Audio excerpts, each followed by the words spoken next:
Okay, hello again from Miss Clary. Today I'm going to do a short demonstration of the painting a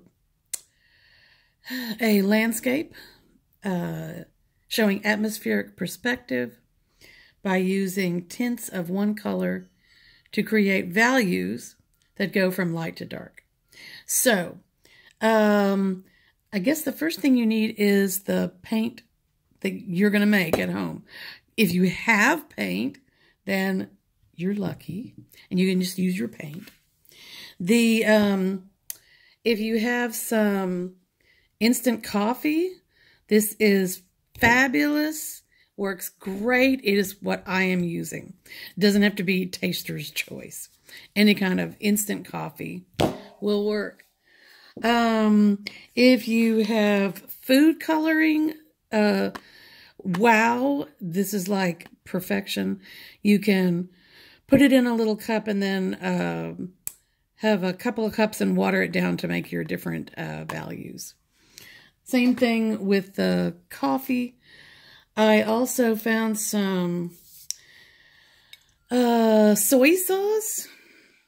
Anything that has a dark value, because you're going to need the dark value, and then you can make your own light values. So you need a couple of cups or containers. So you could use a couple of plastic cups.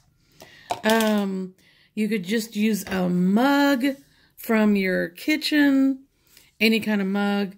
You're just going to mix up a little bit. So like I have a little cup here. There it is. You know, a little cup. And this is all you need. You're going to paint this little picture. And so you're not going to need a ton of paint or dye or whatever you're mixing up. I used some foil and made some little cups for myself. So like here is 2 containers. I had some in there, but I have used it up.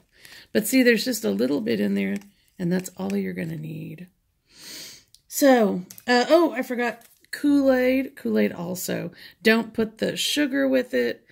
Just use the Kool-Aid and a little bit of water, and it should be actually a beautiful dye. I should have made my dyes with Kool-Aid. So that will work.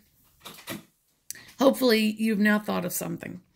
Then you got to look at the landscape worksheet that I am going to attach to the lesson. And choose one of the landscapes and draw it up.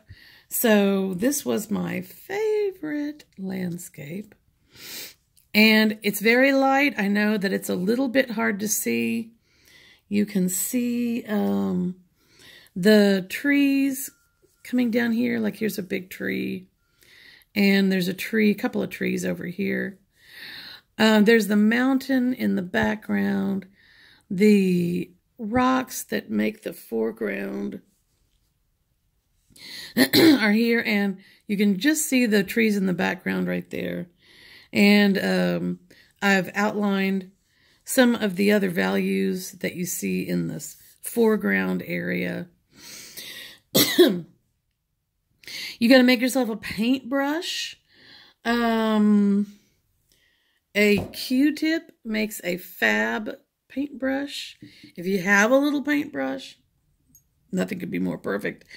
I also found some sort of thick twine and taped it to a pencil and kind of frayed the edge. And when I made this, I thought, oh, everybody's just going to laugh. This has rocketed to my favorite paintbrush to use. So, the first thing you're going to do is find the landscape you want to use. And then draw yourself a rectangle or, yes, I think they're all rectangles. And you're going to sketch in really the shape of the tree. I did a lot of detail. You can do this a lot less detailed. Or, you know, what else have you got to do? If you look really carefully, you can draw it really detailed It's really good for you to look at the detail and draw it. But you're sort of drawing it as shapes.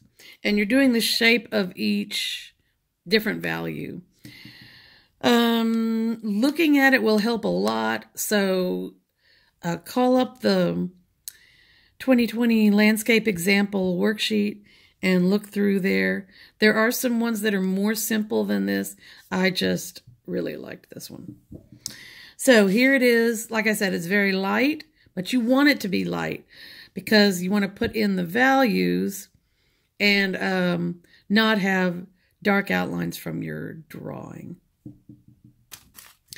So I'm using my trusty twine and pencil, and I'll show you, I think it's right here, yes.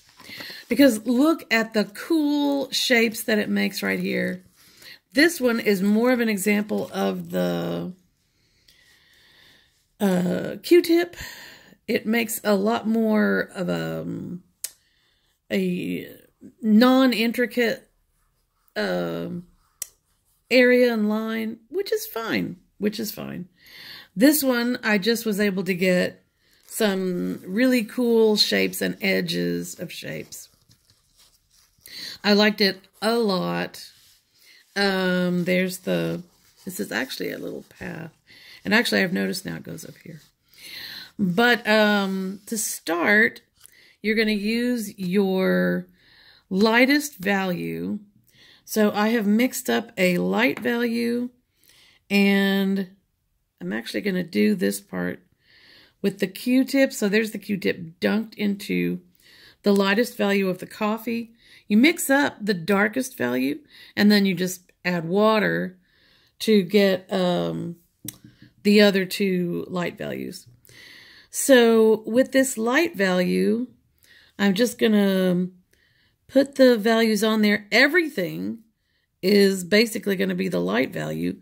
So you're really sort of going to cover over the whole thing with the light value, because every value that follows, except if you have an area that you think is as light as the paper, you might leave that. In fact, that's how you do watercolors. You leave that lightest value as the value of the paper.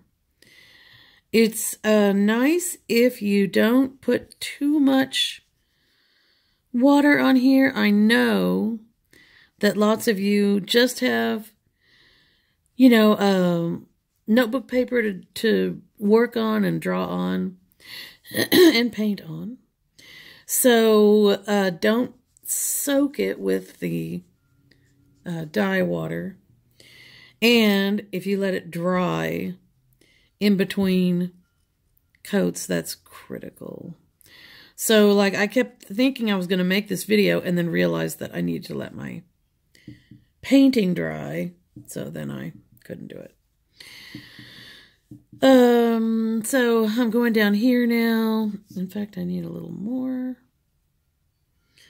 And I'm going to paint in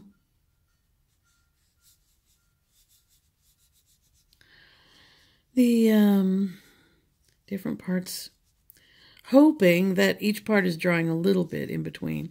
I have some pretty nice drawing paper here, and it still buckles up like crazy.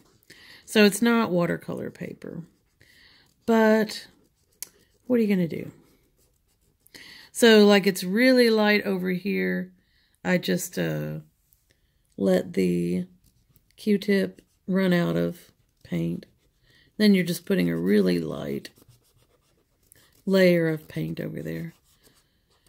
So really, that's the first step. There it is. Everything gets a super light value. Really, the lighter the better. And then we can jump into the next painting, which is actually, no, it's the second. So the second layer, you're either doing what the first video suggested and just putting on layer after layer of light value to get your darker values, but putting paper over and over on your lightweight notebook paper, it's going to make it ripple a lot. So it's better if you can make 3 values at least, the darkest that you mix up, and then add some water, and then add more water, and have different. So like here I have 2 places where I had a dark and then added some water to make the next value down. I think I actually had 4 values, but 3 will work. So this is supposedly my second value. It's a little bit dark, but it's okay. So now I'm putting in my darker values.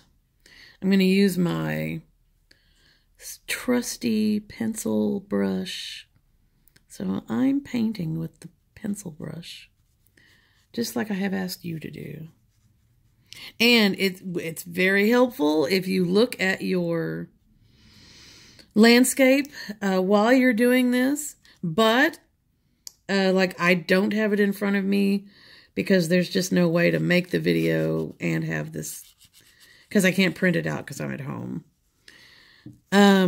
So I'm just sort of winging it. I remember that the mountain was much lighter than the trees, which made them look like they were far away.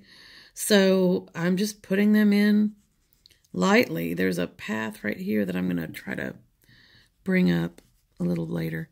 So, so actually I'm still putting in lights and the medium values. I mean, these are clearly medium values here. And I could leave a lot more lights. Actually, I got some lights through here, which was really cool. And now I'll show you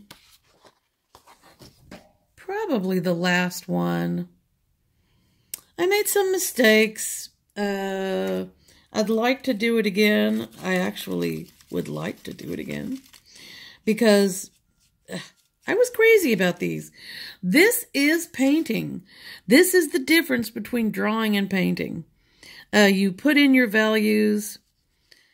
You don't do it by shading. You do it with different values. So you put in your lights and your darks, lights and darks, using different values of different colors. We're using one color, but you could do it with several colors.